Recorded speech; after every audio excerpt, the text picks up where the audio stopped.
Voici votre survol rapide du chapitre 15 sur la gestion des brûlures en milieu de travail. Vous savez, face à une brûlure, on n'a vraiment pas le temps d'attendre les secours. Alors appliquez le protocole traumatique 15 dès les toutes premières minutes, c'est ce qui peut littéralement sauver une vie. Bon, premièrement, l'évaluation et la préparation. Une fois les lieux sécurisés et les secours appelés, identifiez vite l'origine du problème. Faut retirer tout de suite les bijoux et les vêtements de la victime. Mais attention, si le tissu colle à la peau, n'y touchez surtout pas. Deuxièmement, on s'adapte à la source. Une brûlure thermique, on refroidit à l'eau, mais max 10 minutes si la surface est grande, histoire d'éviter l'hypothermie. Si c'est chimique, brossez d'abord les térésidus solides, puis rincez à grande eau. Par contre, si c'est électrique, ne bougez surtout pas la personne. Cherchez plutôt les points d'entrée et de sortie du courant, parce que là, les dégâts internes peuvent être majeurs. Finalement, il y a des choses à proscrire absolument. C'est fini les vieux remèdes. On ne perce jamais les ampoules et on ne met zéro corps gras sur la plaie. D'accord ? Votre intervention doit toujours se terminer avec un pansement bien sec et propre, tout en couvrant la personne pour qu'elle reste bien au chaud. En bref, votre priorité absolue, c'est d'identifier la source, de bien refroidir et de protéger la plaie à sec.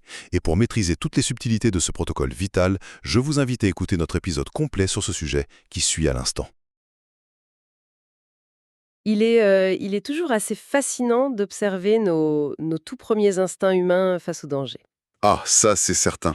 Lorsqu'une éclaboussure d'eau bouillante survient ou qu'une main frôle accidentellement une surface brûlante, la réaction immédiate est presque universelle. Mais oui, c'est un mouvement de recul brusque. Exactement.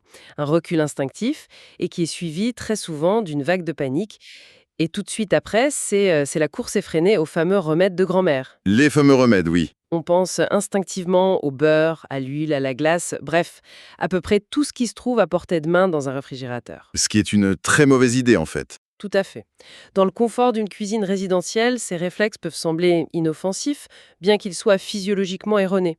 Mais si on transpose cette même situation dans un environnement industriel complexe, Là, c'est une autre histoire. c'est ça. Sur un vaste chantier de construction ou au cœur d'un laboratoire de recherche, la dynamique change du tout au tout. En milieu de travail, se fier à son instinct ou à de vieilles croyances populaires face à une blessure grave peut s'avérer non seulement inefficace, mais absolument catastrophique pour la victime. Catastrophique, c'est le mot juste. Et c'est exactement ce qui motive notre exploration d'aujourd'hui. Une analyse taillée sur mesure d'ailleurs pour une oreille attentive qui nous a demandé de creuser ce sujet très précis. C'est une excellente suggestion de sujet. La mission d'aujourd'hui, c'est de décortiquer un document de référence d'une importance capitale. Je parle de la 9e édition du Manuel de secourisme en milieu de travail, publié par la CNSST. Un document incontournable. Absolument. Et plus spécifiquement, cette plongée analytique va se concentrer sur le chapitre 15, une section qui est dense, qui est clinique et qui est consacrée exclusivement aux brûlures, ainsi qu'au protocole traumatique 15 qui l'accompagne pour guider l'action sur le terrain. Et pour bien situer le contexte de cette analyse, je pense qu'il est primordial de rappeler la véritable vocation de ce manuel de la CNSST. Oui, c'est important de le préciser. L'objectif de ce document, et particulièrement de ce protocole traumatique, n'est absolument pas de transformer un travailleur, même très bien intentionné, en médecin, ni en urgentologue improvisé. Heureusement. La philosophie est tout autre. Il s'agit de fournir aux secouristes en milieu de travail une structure mentale et physique d'une rigueur implacable. Face au chaos indescriptible et à la panique générée par un accident grave, ce protocole dicte de façon séquentielle comment alerter efficacement les secours, Comme le 911. voilà, en coordonnant la paix au 911. Comment empêcher la dégradation très rapide de la blessure et, ultimement, comment maintenir la personne en vie et stable jusqu'à ce que les professionnels de la santé prennent le relais. C'est un peu un pont vital en fait. Exactement. Un pont vital, un filet de sécurité entre la fraction de seconde où l'accident se produit et l'arrivée des services préhospitaliers d'urgence. D'accord, décortiquons cela. Pour bien comprendre comment réagir de manière adéquate, il faut d'abord comprendre ce qu'est véritablement une brûlure d'un point de vue médical. Parce que c'est loin d'être simple. Dans l'imaginaire collectif, une brûlure est presque toujours associée au feu. Une flamme touche la peau rougit et voilà. C'est la vision classique, oui. Mais en analysant ce manuel, en tant que lectrice assidue de ces documents, on se rend compte que l'évaluation de la lésion est infiniment plus complexe.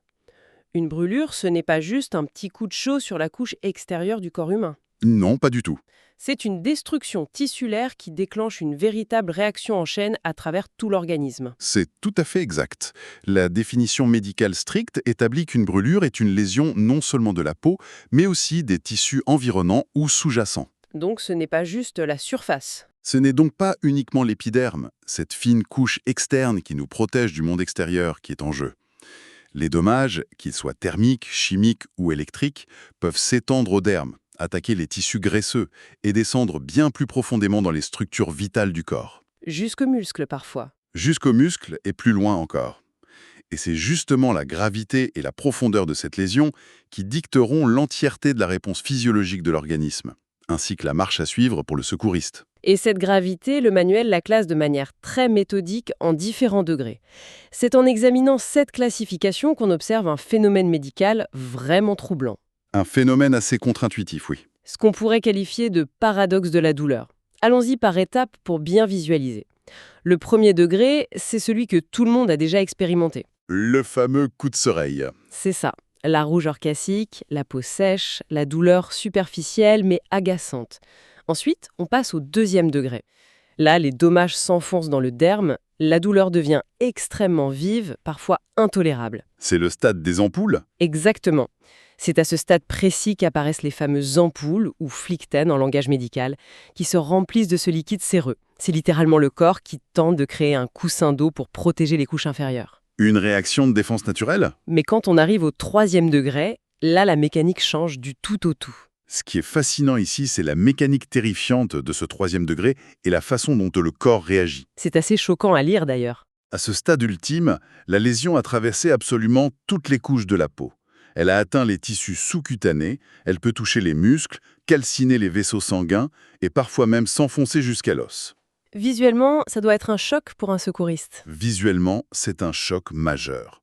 La peau est complètement détruite, elle peut apparaître blanche et cireuse comme du cuir mort ou bien noire et complètement carbonisée. Ou d'un rouge violacé très sombre. Oui, et sans aucune élasticité. Et voici le fait le plus surprenant, celui qui déroute et trompe très souvent les secouristes qui ne sont pas préparés à cette réalité. Le fameux paradoxe. Voilà. La victime pourrait ne ressentir absolument aucune douleur à l'endroit exact de cette brûlure majeure. Aucune douleur. Oui. C'est incroyable. La raison est purement anatomique. L'agent causal a brûlé si profondément qu'il a littéralement détruit les terminaisons nerveuses et les récepteurs sensitifs. Le système d'alarme est détruit. Le système d'alarme naturel du corps a été réduit en cendres. Sans nerfs pour acheminer le signal de détresse au cerveau, la zone est anesthésiée par la destruction même. C'est assez glaçant de réaliser que l'absence totale de douleur est en fait le signe clinique de la blessure la plus critique qui soit. C'est le piège ultime pour un intervenant non averti. Mais la profondeur de la lésion n'est pas le seul critère que le secouriste doit évaluer rapidement. Il y a aussi ce paramètre crucial qu'on appelle la règle de l'étendue. Très important, l'étendue. Parce qu'une brûlure très profonde, mais minuscule, n'aura pas le même impact systémique qu'une brûlure qui couvre la moitié du dos. Le manuel précise qu'une brûlure couvrant plus de 10% de la surface corporelle totale est immédiatement considérée comme une urgence critique. 10%, c'est le seuil d'alerte maximal. À ce niveau d'étendue, on entre dans un territoire très dangereux, celui du choc hypovolémique. Et pour bien comprendre ce que c'est, il faut imaginer la peau comme le barrage qui retient l'eau de notre corps. C'est une belle image. Quand plus de 10% de ce barrage est détruit, le corps perd massivement ses liquides de façon invisible, par évaporation. Le volume de sang global chute drastiquement. Et le cœur ne suit plus. Exact. Le cœur se met à pomper dans le vide, n'arrivant plus à irriguer les organes vitaux. C'est une excellente vulgarisation du choc hypovolémique. La peau, perdant son intégrité, elle ne joue plus son rôle de barrière étanche ni de régulateur thermique. Et au-delà du pourcentage, il y a aussi l'emplacement. Oui, au-delà du pourcentage de surface, le protocole insiste lourdement sur la localisation géographique de la blessure. Ce n'est pas la même chose de se brûler l'avant-bras ou de se brûler le visage. Le visage, c'est critique. Les brûlures au visage et au cou, par exemple, sont des urgences absolues à cause du risque d'œdème. L'enflure des tissus peut être si rapide et si massive qu'elle bloque complètement les voies respiratoires en quelques minutes, asphyxiant la victime. C'est une question de minutes. Ensuite, il y a les zones fonctionnelles, les mains, les pieds et les articulations majeures. Une brûlure sévère à ces endroits, même si elle ne menace pas immédiatement la vie, peut entraîner une perte de fonction permanente. À cause des cicatrices. À cause de la rétractation des tissus cicatriciels qui agissent comme un étau sur l'articulation. Et bien sûr, les organes génitaux, où le risque d'une infection massive et foudroyante est extrêmement élevé en raison de la nature de la flore bactérienne de cette région. C'est cette compréhension globale de l'anatomie, combinée à l'évaluation de la profondeur et de l'étendue, qui permet de saisir la véritable urgence d'une situation sur un lieu de travail. Tout est lié. Et cela nous amène naturellement à examiner les causes de ces blessures, car le manuel est très clair. Toutes les brûlures ne se traitent pas de la même manière. Absolument pas. Le document catégorise 4 visages bien distincts de la brûlure: thermique, chimique, électrique et par inhalation. Les 4 grands dangers. Commençons par la plus intuitive d'entre elles, la brûlure thermique. Elle est causée par un contact avec des flammes, de la vapeur sous pression, de l'eau bouillante ou des objets métalliques chauffés à blanc. C'est ce qu'on rencontre le plus souvent. Pour bien comprendre ce qui se passe sous la peau, on peut utiliser une analogie très simple avec la cuisine quotidienne. Je vous écoute. Si on retire une casserole épaisse du feu, la source de chaleur n'est plus là, mais les aliments à l'intérieur continuent de cuire pendant un bon moment. À cause de l'énergie thermique emmagasinée. C'est exactement ça, dans le métal de la casserole. Et c'est la même dynamique pour les tissus humains. Même après que le travailleur a été éloigné de la flamme ou que le liquide brûlant a été retiré, la chaleur résiduelle est emprisonnée profondément dans les couches de la peau. Et elle continue son œuvre destructrice. Il continue de quétir les cellules minute après minute, s'enfonçant toujours plus loin. L'effet destructeur persiste et s'aggrave tant que la zone n'est pas activement et correctement refroidie. L'analogie de la cuisson résiduelle illustre parfaitement l'urgence de l'intervention. Et bien que la brûlure thermique soit dévastatrice et douloureuse, elle possède au moins le mérite d'être évidente et visible à l'œil nu. C'est vrai, on la voit tout de suite. Le secouriste voit la lésion, comprend immédiatement la cause et peut agir. Ce qui est loin d'être le cas avec les autres catégories identifiées dans le manuel. C'est ici que ça devient vraiment intéressant et particulièrement redoutable. Les brûlures électriques. Parlons des brûlures électriques. En lisant ce chapitre, on réalise rapidement que c'est probablement le danger le plus trompeur et le plus insidieux auquel un secouriste peut faire face. C'est le mot, insidieux. De l'extérieur, une blessure causée par un choc électrique industriel, disons sur un panneau de 600 volts, peut sembler presque inoffensive. On ne voit presque rien. Le secouriste qui arrive sur la scène pourrait ne voir qu'une petite marque de brûlure noirâtre là où le courant est entré dans la main, et peut-être une autre petite marque d'éclatement là où il est sorti, au niveau du pied. C'est tout. La peau entre les deux semble parfaitement intacte. Mais à l'intérieur du corps, c'est un véritable champ de bataille. L'analyse de cette dynamique invisible est vitale pour la survie de la victime. Lorsqu'un courant électrique à haute tension s'introduit dans le corps humain, il ne voyage pas au hasard. Il cherche le chemin le plus facile. Il cherche la sortie en empruntant les chemins qui offrent le moins de résistance électrique. Malheureusement, chez l'humain, ses conducteurs de choix sont les vaisseaux sanguins et les faisceaux nerveux. Nos propres câbles internes. Le courant utilise notre système circulatoire comme un fil de cuivre, générant une chaleur interne massive qui cuit littéralement les muscles et les organes internes sur son passage, tout en laissant l'épiderme intact en surface. C'est effrayant à imaginer, hein ? Et ce n'est pas tout. Cette décharge électrique perturbe violemment le délicat système électrique naturel du corps, en particulier le stimulateur cardiaque naturel. Cela provoque très souvent des troubles sévères du rythme cardiaque, des arythmies mortelles ou même un arrêt cardiaque immédiat. Le cœur perd complètement la boussole. Exactement. Et comme si ce n'était pas suffisant, il y a l'aspect purement mécanique du choc. La projection, c'est ça, hein ? Oui. Sous l'effet d'une forte décharge, les muscles se contractent avec une telle violence, une tétanie si puissante que la personne est très souvent projetée à plusieurs mètres à travers la pièce. Ou elle peut tomber de haut. Tomber d'une échelle ou d'un échafaudage. Cela ajoute des traumatismes contondants majeurs, comme des fractures crâniennes ou des lésions vertébrales, à la brûlure interne. Ça multiplie les urgences. C'est pour toutes ces raisons cumulées que le manuel de la CNSST est catégorique, sans aucune zone grise. Une brûlure électrique, même si elle semble totalement mineure en apparence, nécessite absolument et toujours une évaluation médicale par transport ambulancier. On n'attend pas de voir comment ça va aller. Non. Le danger qui rôde à l'intérieur est tout simplement trop immense pour être ignoré. On passe ensuite à un autre type de danger industriel très courant, les brûlures chimiques. Très fréquentes dans certains secteurs. Celles-ci surviennent fréquemment dans des laboratoires de recherche, des usines de transformation ou même lors de l'entretien ménager intensif avec des solvants industriels. Des acides forts, des bases caustiques. Et ce qui complique grandement la tâche, c'est que ces produits peuvent se présenter sous de multiples formes, des poudres solides, des liquides visqueux ou même des gaz invisibles. C'est un vrai casse-tête pour l'intervenant. Dans ce contexte précis, la consigne primordiale du manuel concerne la contamination croisée. Le secouriste intervient dans un environnement toxique. Il doit éviter à tout prix de se contaminer lui-même en touchant la victime à main nue. La sécurité du secouriste avant tout. Ou de répandre le produit corrosif sur les parties saines du corps de la victime en essayant maladroitement de nettoyer la plaie. La gestion de la scène devient un exercice de haute précision. Et pour compléter ce portrait des dangers, il y a le 4e type, celui qui est peut-être le plus souvent sous-estimé lors d'un incendie. La brûlure par inhalation. L'ennemi invisible dans la filmée. Elle se produit lorsque le travailleur respire de la vapeur sous pression, de l'air surchauffé par un brasier ou des gaz chimiques toxiques dégagés par la combustion de matériaux synthétiques. C'est sournois. Le manuel prend le soin de lister des signes visuels très spécifiques et marquants que le secouriste doit impérativement rechercher lors de son évaluation initiale. Oui, les indices cliniques fournis par la source sont frappants et conçus pour ne laisser aucun doute dans l'esprit du secouriste. Il faut procéder à un examen minutieux du visage. Que cherche-t-on exactement, Evelyne ? On cherche des dépôts de suie noire autour de la bouche ou du nez. En regardant à l'intérieur, est-ce que la langue ou les narines présentent une coloration noirâtre ou des poils roussis? Des poils de nez brûlés, c'est un signe très fort. C'est un drapeau rouge majeur. La personne crache-t-elle des sécrétions foncées?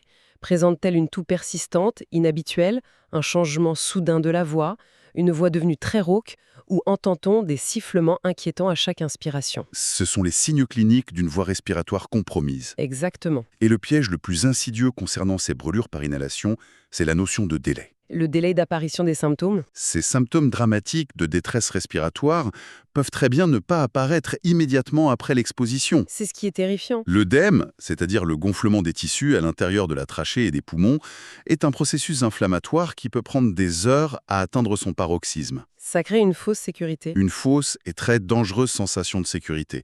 La personne qui vient de fuir un local en fumée peut sembler aller parfaitement bien juste après l'incident. Elle parle à ses collègues, elle boit de l'eau. Elle discute normalement, elle refuse l'ambulance, puis s'effondre subitement 3 ou 4 heures plus tard parce que ses voies respiratoires se sont lentement mais sûrement refermées de l'intérieur, la privant totalement d'oxygène. Fort de toutes ces connaissances sur l'anatomie, la profondeur et les différentes causes, comment le secouriste en milieu de travail doit-il réagir concrètement quand l'accident se produit? C'est là qu'on entre dans l'action. C'est ce qui nous amène à la 3e phase de notre exploration, l'action pure sur le terrain, dictée par le fameux protocole traumatique 15.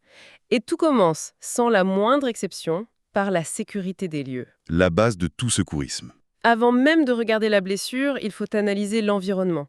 Prenons un scénario classique mais mortel.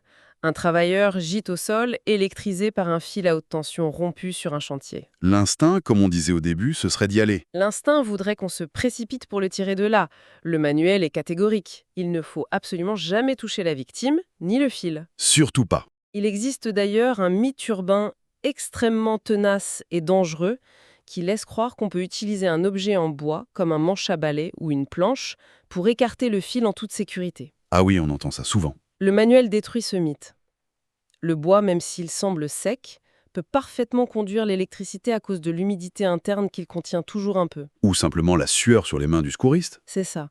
La seule action valide est de sécuriser le périmètre, d'interdire l'accès à quiconque et d'attendre l'arrivée des équipes d'Hydro-Québec pour couper le courant à la source. L'adage est universel. On ne peut pas sauver quelqu'un si on se transforme soi-même en seconde victime en une fraction de seconde. Une fois que la sécurité absolue de la scène est confirmée, et seulement à ce moment-là, on passe à l'approche initiale de la victime. Le fameux ABC. Et là, le protocole ramène le secouriste au fondement universel de la réanimation. L'évaluation de l'ABC. L'ouverture des voies respiratoires, la vérification de la respiration et le contrôle de la circulation sanguine. Mais avec une précaution supplémentaire. Une nuance cruciale. S'il y a la moindre suspicion qu'une chute ou une projection violente a eu lieu, comme c'est systématiquement le cas avec les décharges électriques majeures ou les explosions, cet ABC doit se faire en maintenant une immobilisation stricte de la colonne vertébrale. On ne bouge pas la tête n'importe comment. On ne bascule pas la tête de la victime en arrière n'importe comment pour ouvrir les voies respiratoires, au risque de sectionner la moelle épinière si une vertèbre est fracturée. C'est un équilibre délicat. Ensuite, pour évaluer correctement la brûlure et la traiter, il faut exposer la zone. Cela implique de retirer rapidement les vêtements imbibés de produits chimiques ou d'eau bouillante. Ainsi que les bijoux. Les bijoux qui pourraient agir comme des garrots avec l'enflure qui s'en vient, tout à fait. Il y a cependant une exception majeure, un détail assez macabre mais qu'il faut absolument retenir. Les tissus synthétiques. Oui, on ne retire jamais, au grand jamais, un vêtement synthétique s'il a fondu et s'est collé directement sur la peau brûlée. Tirer sur ce plastique fondu équivaudrait à arracher violemment les tissus vivants sous-jacents, aggravant considérablement le traumatisme. Si on relie cela à la situation dans son ensemble, une fois la zone exposée en toute sécurité, le traitement immédiat va dépendre entièrement de la nature de la brûlure. Pour les brûleurs thermiques classiques, le mot d'ordre absolu est le refroidissement. L'objectif mécanique est de stopper net cette fameuse progression de la destruction cellulaire due à la chaleur résiduelle dont on parlait plus tôt. La règle prescrite par le manuel de la CNEST est d'une grande précision. C'est une question de temps et de température. Il faut refroidir la lésion avec de l'eau froide modérée ou à l'aide de compresses humides froides pendant une durée de 20 à 30 minutes. Cependant, une distinction critique s'impose. Selon la surface touchée. Cette longue durée s'applique uniquement pour une petite surface corporelle touchée, disons un avant-bras ou une main. S'il s'agit d'une grande surface corporelle, par exemple le torse entier ou les deux jambes, le temps de refroidissement autorisé chute drastiquement pour s'établir à un maximum strict de 10 minutes. C'est une grosse différence, 30 minutes contre 10. Et la raison derrière cette limite est purement physiologique. On l'a vu, la peau détruite sur une grande surface ne retient plus du tout la chaleur interne du corps. Si un secouriste plonge ou arrose une grande partie du corps de la victime avec de l'eau froide pendant une demi-heure, Il risque de causer une hypothermie. il risque de déclencher un second danger tout aussi mortel que la brûlure, l'hypothermie sévère. La température centrale du corps chuterait dangereusement. En voulant stopper la brûlure, on risquerait de provoquer un arrêt cardiaque par le froid. C'est vraiment une ligne de crête très délicate sur laquelle le secouriste doit avancer, équilibrer le besoin de refroidir la plaie avec le maintien de la température vitale globale. Cette gestion thermique est en effet complexe. Passons maintenant au protocole de traitement des brûlures chimiques, où les procédures dictées peuvent sembler totalement contre-intuitives au premier abord. Surtout avec les poudres. Mais elles reposent sur des principes de chimie pure. Prenons un scénario industriel. Un sac se déchire et un produit chimique corrosif sous forme de poudre sèche recouvre le bras d'un travailleur. Le premier réflexe, c'est l'eau. Le premier réflexe humain, naturel et paniqué, serait de courir au lavabo et de jeter de grands seaux d'eau dessus pour rincer la substance. Et le manuel l'interdit. Le manuel l'interdit formellement. Le protocole exige qu'on brosse d'abord soigneusement et à sec la poudre pour l'éliminer de la peau, en utilisant un chiffon ou une brosse douce et en portant des gants de protection. Il faut enlever le solide avant de mettre le liquide. Ce n'est qu'une fois la grande majorité de la poudre retirée mécaniquement qu'on a le droit de rincer à grande eau. Pourquoi? C'est à cause de la chaleur générée, non? Parce que de nombreux produits chimiques industriels solides réagissent de manière extrêmement violente au simple contact de l'eau, provoquant ce qu'on appelle une réaction exothermique. En clair, ils dégagent une chaleur intense. Donc on brûle la personne 2 fois? Jeter de l'eau directement sur la poudre créerait instantanément une grave brûlure thermique par-dessus la brûlure chimique existante. C'est un détail qui fait toute la différence entre sauver un membre ou l'endommager de façon permanente. C'est crucial. Par contre, si le produit chimique en cause est déjà sous forme liquide au moment de l'éclaboussure, la réaction au contact de l'eau n'est plus un enjeu de la même manière, et le protocole exige alors un rinçage immédiat, abondant et continu pour diluer la substance. L'eau est le meilleur diluant dans ce cas. Et dans tous ces scénarios complexes impliquant des agents chimiques, le manuel de secourisme souligne l'importance vitale de faire appel à 2 ressources documentaires et humaines incontournables. Lesquels avez-vous noté ? Premièrement, le Centre antipoison du Québec, au 1-800-460-50-60, qui compte des toxicologues capables de guider l'intervention médicale en temps réel selon le produit exact. Une ressource inestimable en pleine crise. Deuxièmement, les fiches de données de sécurité, ces fameux classeurs jaunes présents dans chaque milieu de travail industriel. Ces fiches contiennent la marche à suivre spécifique, les antidotes éventuels et les risques pour chaque toxine répertoriée dans l'usine. C'est le mode d'emploi de la survie chimique. Ce qui nous amène logiquement à l'une des sections les plus rectificatives et importantes de ce document. Les mythes. La destruction systématique des mythes de premiers soins, parce que c'est un fait indéniable. Malgré toutes les avancées de la médecine moderne et la diffusion de l'information, de vieilles croyances profondément enracinées persistent dans les milieux de travail et continuent de faire des ravages considérables lors des interventions d'urgence. Commençons par déboulonner le mythe le plus célèbre et le plus tenace de tous. L'application de beurre, d'huile, de graisse ou même de mayonnaise sur une brûlure pour soi-disant apaiser la douleur. Une catastrophe médicale. Le manuel de la CNSST est explicite, écrit noir sur blanc, et sans aucun appel. Le secouriste ne doit appliquer absolument aucun corps gras sur une lésion thermique. Jamais. C'est un isolant. La raison scientifique est simple et implacable. La graisse est un isolant thermique naturel redoutable. En appliquant une couche de beurre sur une peau brûlée, on vient littéralement sceller la chaleur résiduelle à l'intérieur des tissus, garantissant ainsi que les cellules continuent de cuire et de mourir en profondeur. On enferme le feu dans la peau.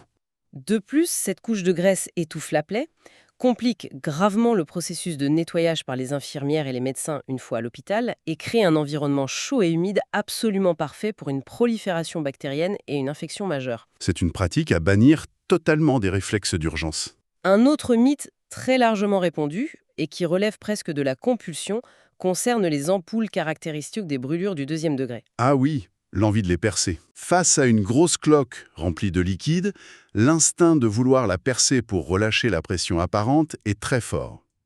Le manuel est clair, il ne faut jamais crever ces ampoules de façon volontaire. Elles servent de pansement naturel. Ces flictènes ne sont pas des anomalies à corriger. Elles sont en réalité le bouclier stérile naturel développé par le corps. Elles protègent les tissus à vif et extrêmement vulnérables situés en dessous contre les millions de bactéries présentes dans l'environnement. Percer cette membrane protectrice avec une aiguille non stérile, c'est ouvrir grand la porte à l'infection et retarder considérablement la guérison. Et qu'en est-il du monde de la chimie ? On entend très souvent dire sur les bancs d'école ou dans certains ateliers que si on s'est brûlé avec un acide fort, il faut rapidement appliquer une base, comme du bicarbonate de soude, pour le neutraliser. Encore un danger de chimiste amateur. Là encore, le manuel dresse un mur de refus.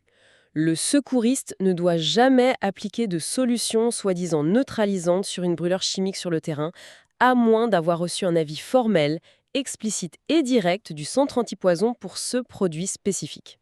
Parce que la réaction est exothermique, là aussi. Exactement. La réaction chimique de neutralisation entre un acide et une base, lorsqu'elle se produit directement sur la peau humaine, dégage elle aussi énormément de chaleur. En essayant de jouer au chimiste, on ajoute une brûlure thermique par-dessus la blessure initiale. La règle d'or reste la dilution par l'eau, beaucoup d'eau. L'eau reste le standard universel de décontamination. Il est important de noter cependant que le document mentionne une exception très précise et très encadrée concernant l'utilisation de crèmes, plus spécifiquement les onguents. Une petite exception à la règle. Une application d'onguement n'est permise que sous des conditions extrêmement strictes, qui ne laissent place à aucune interprétation. Il doit s'agir d'une très fine couche d'onguement antibiotique, et cela n'est autorisé que sur une petite brûlure très superficielle qui ne présente absolument aucune ouverture de la peau, aucune ampoule, et ce, seulement après que la brûlure a été correctement et longuement refroidie à l'eau froide, puis nettoyée. C'est très limité comme cas de figure. Dans tous les autres cas de figure imaginables, qu'il y ait présence d'ampoules, de plaies ouvertes, de peau carbonisée ou d'une grande étendue touchée, on oublie complètement toutes les crèmes et onguements. L'approche est minimaliste. Un pansement sec et stérile, appliqué sans serrer, fait parfaitement l'affaire pour protéger la zone en attendant le transport vers les urgences. Alors, qu'est-ce que cela signifie au bout du compte ? En parcourant méticuleusement ce chapitre 15 et en analysant les exigences du protocole traumatique 15, la conclusion saute aux yeux. Et quelle est cette conclusion ? On comprend intimement que le rôle du secouriste en milieu de travail n'est absolument pas de jouer au guérisseur. Son mandat n'est pas de réparer la peau détruite, de poser des diagnostics complexes ou de prescrire des traitements miracles. Son rôle fondamental est d'agir comme un frein d'urgence. Un frein d'urgence, c'est l'image parfaite. Il doit stopper net la dégradation rapide de la situation, arrêter l'agent brûlant de manière propre et hautement sécuritaire, stabiliser les fonctions vitales de base et préparer le terrain pour l'équipe médicale professionnelle. Sans avoir causé de dommages supplémentaires. Tout cela sans avoir causé de dommages physiologiques supplémentaires par des initiatives improvisées ou des croyances populaires. C'est une mission de stabilisation pure. En guise de synthèse globale, ce que nous enseigne ce manuel de la CNSST, au-delà des étapes purement cliniques, c'est que la clé d'une intervention réussie réside dans la compréhension fine et scientifique des mécanismes d'une brûlure. C'est l'essence du protocole. Qu'il s'agisse de stopper l'effet thermique destructeur en gérant intelligemment le temps de refroidissement pour éviter l'hypothermie, de diluer un agent chimique de manière sécuritaire après avoir pris soin de brosser une poudre réactive, ou de faire preuve d'une méfiance absolue face aux lésions invisibles de l'électricité et de la fumée, c'est cette connaissance aiguisée qui permet aux secouristes de prendre les bonnes décisions critiques. Des décisions qui sauvent des vies. Ces décisions, souvent prises en l'espace de quelques secondes, dans un environnement chaotique, sont précisément celles qui évitent le pire, minimisent le séquel à long terme et, très littéralement, sauvent des vies sur les lieux de travail. C'est l'impact réel de cette formation? Et cela soulève une question importante, un angle de réflexion inédit qu'il est fascinant d'explorer au regard de l'évolution rapide de nos environnements industriels.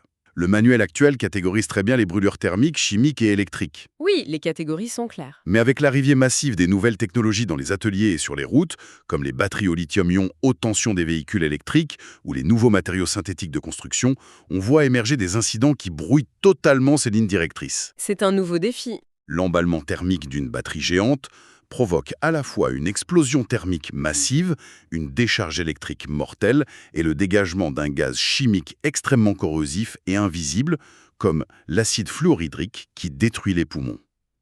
Donc les 4 types en même temps. Exactement. Comment les protocoles de secourisme de première ligne, aussi rigoureux soient-ils aujourd'hui, devront-ils s'adapter dans les prochaines années pour faire face à ces menaces hybrides où les 4 types de brûleurs frappent le travailleur simultanément? C'est un défi colossal pour la médecine préhospitalière de demain. C'est effectivement une perspective fascinante qui démontre à quel point la science du secourisme est obligée d'évoluer au même rythme effréné que nos technologies industrielles. Mettre en lumière la complexité physiologique des brûlures et l'importance vitale des protocoles établis face aux nouveaux défis, c'est l'essence même d'une approche sécuritaire moderne. Toujours s'adapter à la réalité du terrain.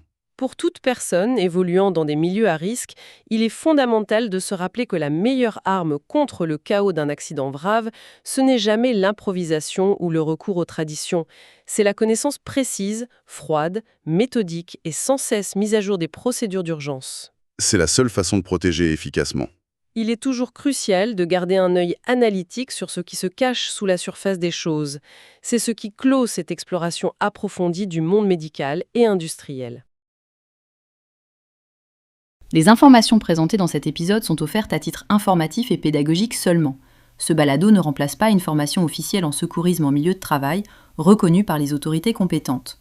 Pour obtenir une certification valide, il est essentiel de suivre un cours accrédité auprès d'un organisme reconnu. Le contenu de ces épisodes est élaboré avec soin, en s'appuyant sur les standards actuels du secourisme et produit avec l'aide d'outils d'intelligence artificielle. Malgré toute l'attention portée à l'exactitude des informations, certaines imprécisions peuvent survenir.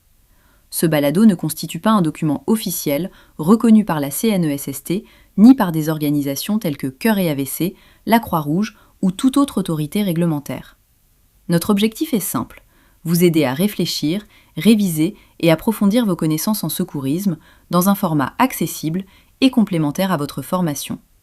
Merci d'être à l'écoute et surtout, continuez à vous former.